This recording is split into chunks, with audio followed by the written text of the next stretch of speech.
Olá, alunos do sexto ano, professor Esquilassi. Estamos aqui com a atividade 6, dando continuidade à matéria do livro, tá? Pulou uma atividade, porque essa aqui é a continuação da atividade do livro. A gente tinha parado na atividade 5 do livro e agora estamos indo para a atividade 6. As outras atividades antes dessa era a atividade da apostila. Então, eram assuntos diferentes, tá bom? Dando continuidade, então, ao material do livro, inclusive ao material que vocês receberam, que a escola, quem não pegou ainda, lá na escola tem esse material que a escola imprimiu e está disponível para vocês pegarem, tá ok? Então, para quem pegou ou recebeu por e-mail, vamos lá. O tema aqui é sistema nervoso, então nós vamos responder nessa apresentação aqui, nós vamos responder a essas 7 questões, tá? Ligadas ao sistema nervoso. Então vamos lá. Primeira coisa, o que é o sistema nervoso? Sistema nervoso, quando a gente fala em sistema nervoso, a gente pensa em cérebro, principalmente, mas envolve muito mais coisas do que simplesmente o cérebro. Então, primeiro, esse sistema nervoso ele é responsável pela comunicação entre diferentes partes do nosso corpo e pela coordenação de atividades voluntárias, ou seja, aquelas que a gente quer realizar, como mexer um braço, uma perna, levantar, falar, coçar a cabeça. Isso tudo é uma atividade voluntária. E as involuntárias. Como assim também, professor? Ué, o teu coração bate sem você controlar. Teu estômago funciona, teu intestino funciona. Quer dizer, várias coisas do seu corpo, né? Você respira, não porque você fala, eu tenho que puxar o ar, eu tenho que soltar o ar. Não. O teu corpo controla, o sistema nervoso controla. É uma atividade involuntária que você não controla. E atividades conscientes ou inconscientes. Consciente que você tem consciência de que está acontecendo, e inconsciente que você não tem essa noção, essa consciência de que está ocorrendo essa atividade, tá? E tá aí uma apresentação rápida. Nós temos aqui o sistema nervoso central, que ele é formado pelo encéfalo. Nós vamos ver o que é o encéfalo, que é essa parte que o cérebro faz parte do encéfalo, mas tem outras partes. E a medula espinhal, ou também faz falada espinal, tá?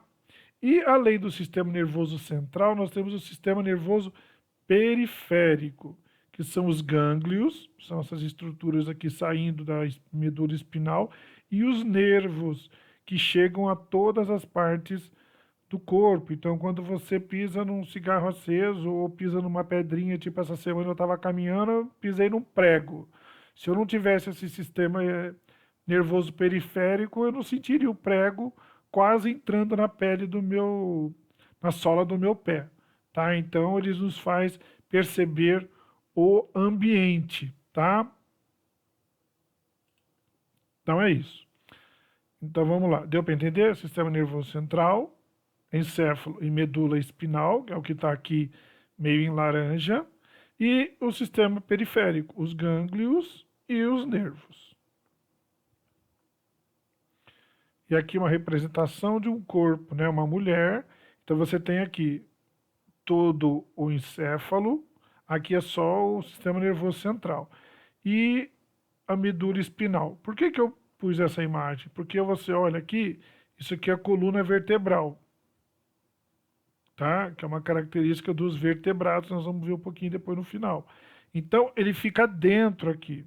Por isso que quando a pessoa sofre algum acidente que prejudica, né, que rompe aqui essa medula, dependendo da altura onde a pessoa se acidentou, ela para de mexer as pernas. Tá vendo? Aqui o acidente, se a pessoa sofre um acidente aqui, tem contato com as pernas, para de mexer. Se ela tem um acidente mais para cima, para de mexer os braços, né? Por quê? Porque causou uma lesão na medula. Então é a chamada, a pessoa fica paraplégica, né? Quando são as pernas, e tetraplégica, quando são as pernas e os braços, dependendo em que altura da medula espinal a pessoa sofreu essa lesão, tá? Vocês verem que a coluna vertebral funciona como proteção da medula espinal, assim como o crânio protege o cérebro. E Para funcionar o sistema nervoso, ele tem que ter neurônios. Desculpa. O que são os neurônios? Nós temos bilhões e bilhões de células no nosso corpo, cada uma com a sua função.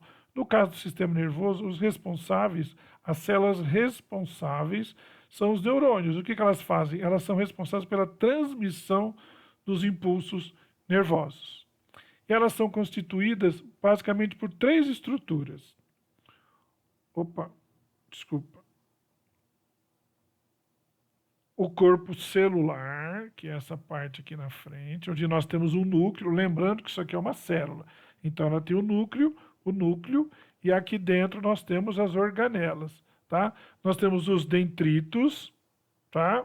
Que são essas estruturas aqui saindo do corpo celular, e o axônio, que é essa estrutura por onde o pulso nervoso vai passar, tá? E esses neurônios são células responsáveis pela transmissão de impulsos nervosos. E ela constitui cerca de 10% do tecido nervoso, tá? Então, ó, como é que funciona? Aqui nós temos duas células nervosas, dois neurônios. Então ela recebe a informação aqui, a informação vem, passa pelo axônio e é transmitido para o outro neurônio, que vai levando essa informação, que é o impulso elétrico. Quer dizer, tem um filme aí que chama Matrix, que ele fala que o ser humano é uma pilha. Ele é uma pilha porque ele transmite eletricidade pelos nervos. Tanto é que quando você dá uma cotovelada na carteira, você pega bem no cotovelo aqui, tem uma região entre os ossos que o nervo fica exposto. E aí você bate o cotovelo e acerta essa região, aí dá um choque, porque nessa área aí o nervo está meio exposto, tá? Então, essa informação aqui é passada de uma célula para outra, de um neurônio para outro. Então, essa estrutura aqui. Aí isso aqui foi ampliado para você ver, e aí ampliou mais ainda. Então, isso aqui é o finalzinho aqui, né, dessa estrutura aqui do axônio, encontrando o outro, que está do outro lado, que é o dendrito, que é o começo do outro neurônio. Tá? Então, aqui, ó, temos uma membrana, e é interessante relatar que isso aqui não se encontra. Então, aqui nós temos essa ponta, que está vendo mitocôndria, lembrando que é uma célula. Aí, essa aqui tem uma membrana chamada pré-sináptica. Por quê? Porque sinapse é essa transmissão dessa informação. Então, nós temos a membrana pré-sináptica, uma fenda, que é esse espaço entre essas duas estruturas, entre o dendrito e o axônio, e aqui nós temos a membrana pós-sináptica, pré antes, pós depois, e a fenda no meio. E aqui passa as informações sem encostar. Imagina isso acontecendo com os milhares, milhões de neurônios que você tem no teu corpo.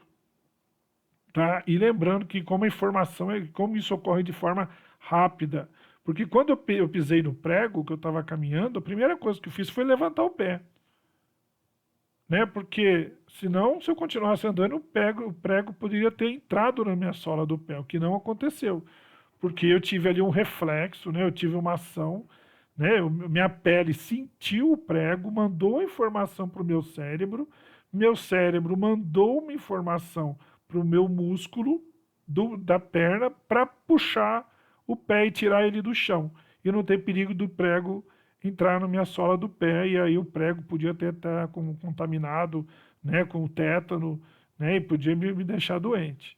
Tá? Então, olha que rapidez que isso ocorre. E isso, por que ocorre também rápido assim? Por causa dessa estrutura aqui, chamada de bainha de mielina. O nervo não, no caso aqui o nervo é formado por milhares de neurônios. Então, o nervo, de novo, o neurônio ele tem essa proteção, é como se fosse um fio elétrico. O fio elétrico ele não tem aquele plástico que isola, e aí a eletricidade passa pelo fio mais rápido. Se não tivesse aquela proteção, o fio poderia esquentar e perder energia, né? E perder essa transmissão, o que faria com que ela seria mais lenta. Então tá aqui, isso aqui ele protege essa parte do neurônio, né, do axônio aqui, e aí a informação vai mais rápido. Então, essa informação entre eu pisar e levantar o pé ocorre em milésimos de segundo, né? Então, é uma maneira que a gente tem de se proteger e entender o ambiente que está em nossa volta e a gente utilizar isso para nos protegermos, tá? Então, o sistema nervoso central, rapidinho, vamos ver o que ele tem. Primeiro, ele tem o encéfalo. O que é o encéfalo? Ele é formado pelo cérebro, cerebelo e o tronco encefálico. Ele possui em torno de 35 bilhões de neurônios. Ele pesa aproximadamente 1,4 kg, 1,5 kg. Tá? Esse é o encéfalo. Dentro, então, o encéfalo é formado pelo cérebro, que é a porção mais maciça e o principal órgão do sistema nervoso. Ele é responsável por comandar ações motoras, estímulos sensoriais e atividades neurológicas, como a memória, a aprendizagem, o próprio pensamento e até a capacidade de falar, que é o que eu estou fazendo aqui agora, que meu neurônio, meu cérebro está controlando. O cerebelo, ele é 10% do encéfalo. E ele está relacionado com a manutenção do equilíbrio corporal, o controle do tônus muscular, né, a contração do músculo, e da aprendizagem motora. É a função do cerebelo. Só uma curiosidade, quando eu fiz faculdade, lá na faculdade, né, eu fiz biologia aqui na USP, e lá na faculdade de medicina diziam, eu nunca vi isso, que tinha um gato lá que não tinha cerebelo. Não sei se era uma experiência, sei lá por quê. E o gato ele nunca não conseguia manter o equilíbrio, ele caía. Então o cerebelo que faz a gente conseguir ficar em pé, né? Então quando a pessoa tem algum problema no cerebelo, ela pode ter problema de tontura, de equilíbrio, certo? E o tronco encefálico. Ele é constituído por três estruturas, né? O mesencéfalo, ponte e bulbo. Não é importante saber isso. Mas o que eles fazem, né, nesse tronco encefálico? O mesencéfalo é a menor parte dele. Ele localiza entre a ponte e o cérebro. A ponte está aqui embaixo, tá? E a ponte né, se localiza entre o bulbo e o mesencéfalo. E no bulbo é a parte inferior, que liga a medula espinhal à parte superior. Então aqui é a medula e aqui está toda a parte aqui do tronco encefálico, que são essas três estruturas. E aí vem então a coluna, desculpa, a medula espinhal ou espinal, que eu já li também. Ela é a parte mais alongada do sistema nervoso central. É caracterizada por um cordão cilíndrico composto de células nervosas, localizado no canal interno das vértebras da coluna vertebral, como nós vimos. Aqui nós temos uma representação: o cérebro, o cerebelo, tá? Aqui está o tronco encefálico e aqui escondidinho, mas aqui continuando está quem? A medula espinal. Tá? Isso é o sistema nervoso central. Agora o sistema nervoso periférico, que a gente vai chamar de SNP para facilitar. Então, ó, de novo, sistema central, o cérebro e a coluna espinal. Tudo que está em laranja aqui é o sistema nervoso periférico. Laranja não, em amarelo. Tá bom? Então vamos lá, o que esse sistema nervoso periférico faz? Ele vai conduzir os impulsos nervosos até os locais em que vão atuar, seja em músculos ou glândula. No caso aqui, quando eu pisei no prego, foi meu sistema nervoso periférico que conduziu o impulso para o músculo para poder puxar o pé na hora que eu pisei no prego, tá? Então esse sistema nervoso periférico, ele inclui duas importantes divisões. Uma é o sistema nervoso periférico somático, que ele é responsável, de um modo geral, pelos movimentos realizados conscientemente por você, em especial os movimentos dos músculos esqueléticos que movem as diversas partes do meu corpo. No caso aqui, quando eu pisei no prego, foi esse sistema nervoso somático. Tá? Eu não mandei a mensagem, mas eu não fico com a perna toda hora levantando, mas foi uma reação de um reflexo de ter pisado. Tá? Então foi o somático que foi feito. A outra é o sistema nervoso periférico autônomo. Vocês vão entender por que o pisar não foi autônomo, foi somático. O autônomo ele é responsável pelo controle das funções internas do organismo, como o batimento cardíaco, o movimento respiratório, a atuação do estômago, do intestino e do sistema do intestino grosso, tá percebendo? Nada disso você controla. Por isso que a gente chama de autônomo. E o sistema nervoso periférico autônomo, ele controla funções vitais, sem a necessidade que você se preocupe com elas conscientemente. Na maior parte do tempo, por exemplo, você nem se lembra de respirar, porque seu corpo controla isso de modo automático, através do sistema nervoso periférico autônomo, tá? Autônomo a gente pode dizer que é aquele por conta própria, certo? Para entender melhor. Agora vamos rever, ó. Sistema nervoso, ele pode ser central ou periférico. O periférico, ele pode ser somático e autônomo. Ah, professor, o que é simpático e parasimpático? Já vamos ver. Primeiro, lembra do autônomo? Autônomo, aqui, ó.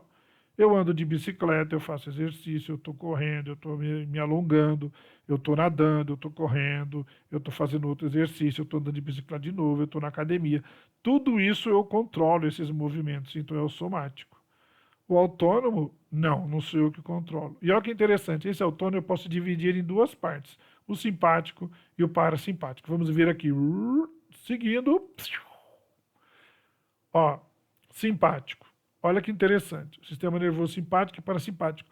Um cuida de uma parte, vamos dizer, um liga e o outro desliga. Por exemplo, contração das pupilas, né? O parasimpático contrai e o simpático dilata. A salivação estimula a saliva, parasimpático. Inibe a salivação, simpático. Contrai os pulmões, parasimpático. Relaxa o pulmão, simpático. Batimento cardíaco lento, parasimpático. Aumenta os batimentos cardíacos, simpático. Entendeu? Cada um estimula, o outro inibe. Tá? Então aqui até inverteu. Inibe a liberação da glicose e aqui estimula. Então, isso é a função do sistema autônomo, que ele por conta própria, você não controla nada disso. Nada disso aqui. Quem faz isso? O sistema nervoso periférico autônomo, através do sistema nervoso parasimpático e do sistema nervoso simpático. Então, para finalizar aqui, o que está nesse rosinha aqui é o nervoso central, cérebro, medula espinal. E o que está em azul, sistema nervoso periférico, autônomo e somático. Tudo bem? Continuando. Então, isso às vezes causa problema, né? Então nós temos aqui, nós vimos aí algumas doenças relacionadas ao cérebro. Então nós vimos a doença de Parkinson e a demência. No caso aqui nós temos, o que essa doença de Parkinson pode causar? Rigidez e tremores. Isso é porque afeta o mesencéfalo, que isso aqui é o mesencéfalo, é uma parte lá do cérebro, né, do encéfalo. Tá vendo? Esse é o normal e esse é o mesencéfalo com Parkinson. Então, o que essa doença faz? Ela vai agir no sistema nervoso central, que acomete principalmente o sistema locomotor, por isso que pode causar rigidez e tremores na pessoa, porque é o músculo que está meio que descontrolado. E uma das condições das mais frequentes de sua causa ainda é desconhecida. Os sintomas motores mais comuns são tremor, rigidez muscular, quer dizer, o músculo meio que trava, a imobilidade, a dificuldade de se mover, alterações posturais, a pessoa não consegue ficar ereta, né, controlar a mão, né, manter a mão aberta, às vezes fica tremendo, não consegue manter a mão parada, né. Entretanto, manifestações não motoras também podem ocorrer, como comprometimento da memória, pode causar depressão, alterações do sono e distúrbios no sistema nervoso autônomo, que é aquele que a gente não controla. Tá? Então, essa é a doença de Parkinson. Uma outra doença que é a demência, que no caso aqui eu coloquei a doença de Alzheimer, é uma doença, olha aqui, uma imagem, é uma doença do cérebro degenerativa. Isso é, ele produz uma atrofia, então vai atrofia progressiva. O que é isso? Que com o passar do tempo, parte do cérebro vai atrofiando. E com início mais frequente após os 65 anos, que aí vai produzir a perda de habilidades de pensar, de raciocinar, memorizar, e vai afetar as áreas da linguagem e produz alterações de comportamento, a pessoa fica irritada, né? Então dá uma olhada aqui, nós temos um cérebro, tá? Na verdade, o encéfalo, porque aqui nós temos o cérebro, ó, o cerebelo, e aqui o tronco cerebral, né? Então, repara a diferença entre o cérebro normal e um com Alzheimer. Olha um corte, esse cérebro foi cortado. Olha dentro, isso aqui é um corte de um cérebro normal. Olha como é que fica o cérebro de uma pessoa com Alzheimer, tá? Então é isso. Essa foi, essa é a questão do que pode causar esses problemas, né, no sistema nervoso das pessoas. E como é que é isso nos outros animais, professor? Então, por exemplo, nós temos aqui todo animal tem sistema nervoso evoluído como o do ser humano? Não, tá? Então dá uma olhada aqui. Primeiro, isso aqui é um quinidário, né? Uma hidra. Então o sistema nervoso aqui ele é difuso. Como assim? Tá vendo? Ele está cheio de ramificações. Mas ele não tem nada parecido com um cérebro, tá? Agora, aqui, esse é um placteomínto, isso aqui é um verme, tá? Isso aqui, essa hidra aqui, ela vive na água, tá? A hidra é também da família da, da, da caravela, da medusa, né? Da água-viva. Então, os plactomíntos, que é um verme, repara, ele já tem glânglios cerebrais. O que é gânglio? O gânglio é uma concentração de células nervosas. Ah, é o cérebro? Não. Vamos dizer assim, seria um cérebro primitivo. Ele não tem tantas funções como um cérebro humano tem, por exemplo. Mas aqui já tem, né, o gânglio cerebral e os cordões nervosos. Então aqui esse animal que é uma planária, ele já consegue perceber diferença de luz. Não consegue ver cor, mas ela consegue diferenciar claro e escuro quando tem presença de luz, então isso é importante para ela conhecer o ambiente. Agora a minhoca, ela já tem aqui ó, o sistema nervoso central e a minhoca ela é segmentada, ela é separada. A minhoca ela pode ser também um verme, só que esse verme aqui ele não é separado, tá? Essa minhoca já, então cada segmentozinho aqui teria tipo de um gânglio, tá? Então olhando pelo sistema nervoso, a minhoca é mais evoluída que a planária. Tá? E mais evoluindo ainda nós temos o molusco aqui, o malula, que tem o cérebro já, tá? E um axônio gigante aqui. Então essa aqui, inclusive o polvo é um dos animais mais inteligentes. Em laboratório o pessoal costuma botar uns desafios para o polvo, né, para ver a capacidade dele de pensar, e ele consegue resolver esses desafios. Então é um animal bem inteligente. Agora, os artrópodes, né? No caso aqui nós temos um inseto, mas entraria o escorpião, entraria o camarão também. Ele já tem um cordão nervoso ventral e tem um cérebro aqui. E também cada parte aqui tem tipo de um gânglio, tá? Então já é mais evolutivo, porque aqui, diferente dos outros animais, ó, os outros animais não têm pata, né? Esse aqui, como eu disse, é um pouco mais evoluído, né? Porque também tem um cérebro, comparado a esses três aqui, o inseto é bem mais evoluído e o molusco também ele é mais evoluído até que o inseto. Então, desculpa. Então tá aqui. O inseto, inclusive, ele tem que mexer as patas, envolve uma informação muito importante. E por último aqui o equinoderma, a estrela do mar, ela tem um anel nervoso e vários nervos saindo para cada um dos braços. E no nosso caso, nós temos aqui um ser humano que teoricamente, né, teria o cérebro mais desenvolvido, né? Só que a gente vê que não é todo mundo que usufrui, né? A gente vê na política aí que muita gente que tem cérebro, mas não usa. Então, ó, cérebro, cerebelo, a medula espinhal, né? Aqui nós temos a medula espinhal cervical, torácica e lombar. Os nervos, tá vendo? O nervo ciático, esse nervo ciático é famoso para doer, principalmente nas pessoas mais velhas. Tá? Então, isso aqui era para mostrar essa evolução que tem no sistema nervoso entre os diferentes seres. Tá? Então, é isso. E a esponja, né, na última pergunta que ele fala da esponja, a esponja é um animal que ele não tem é, sistema nervoso nenhum. É um animal vive fixo, ali cada célula tem a sua responsabilidade. Então é um animal muito primitivo, né? São os corais, que eles não têm cérebro, eles não têm sistema nervoso, nada parecido com isso, porque eles vivem de forma imóveis e ali, apesar de viverem várias células juntas, meio que cada célula é responsável por ela mesma, não tem uma interação entre elas.